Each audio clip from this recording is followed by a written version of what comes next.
knowing what you do about PFAs? You know, I think I would, just because they are very dangerous. Although I get it's a little weird because we don't practice that in our society, but I think it actually would be a good idea. Okay. And after knowing the changes that PFAs cause to the human body, would you consider PFAs dangerous? I would.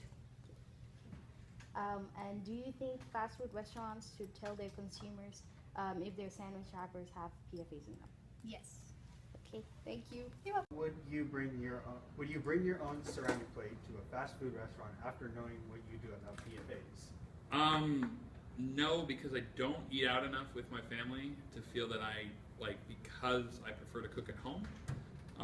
If I'm going out for fast food, I don't feel like I'm going to be exposed to enough in a significant amount to take my own plate. After knowing the changes that PFAs cause in the human body, would you consider PFAs dangerous? I think there's enough of a risk, especially if there's people who eat out regularly or are regularly exposed to it, because it's so common, some of the stuff. And yeah, like partial exposure to stuff rarely is not going to be a big deal. But if you're getting exposed to it a lot, then yes, it's a health concern it's something to be concerned about. All right.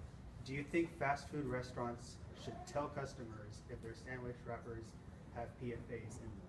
Yes, absolutely, because it's a public health thing, and like I said, like my family, I'm not super concerned because we don't eat a lot, but I know there's people who eat out regularly, and if that's something you do, you should be aware. They should be notifying you if there's a potentially hazardous thing in their food. And also, I think by requiring them to be aware of it is probably the best way to require them. That's going to help them get rid of it, because if the public knows, it'd be like, no, I don't want that, and that would be the motivation for the company to change.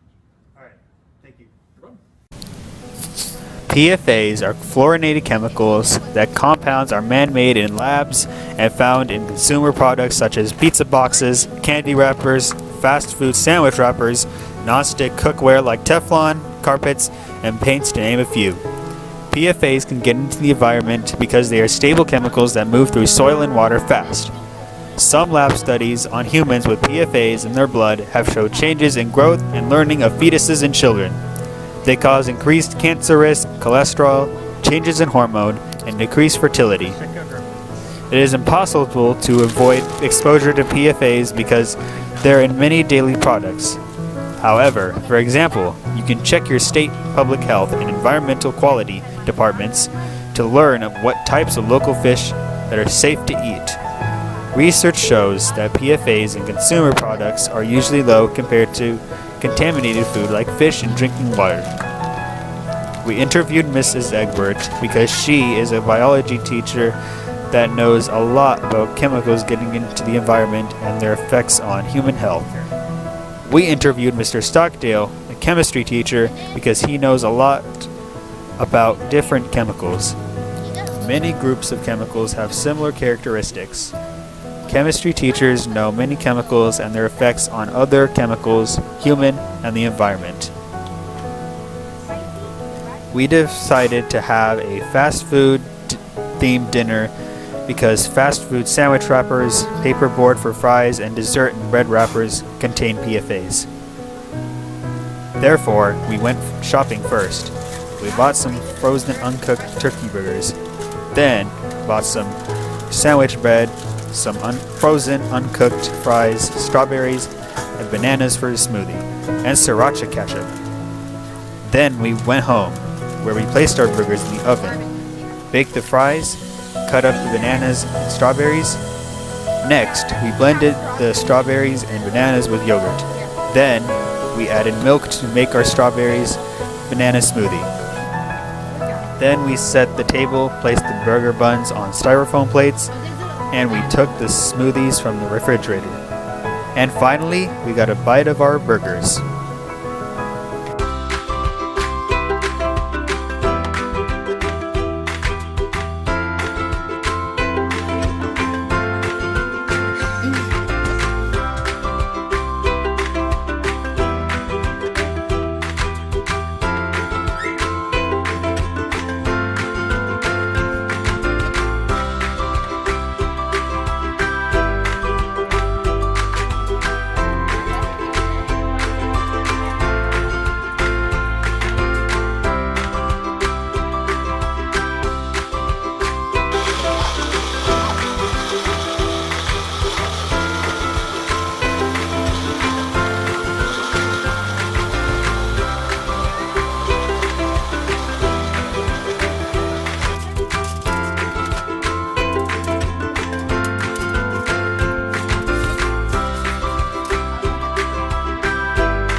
create individual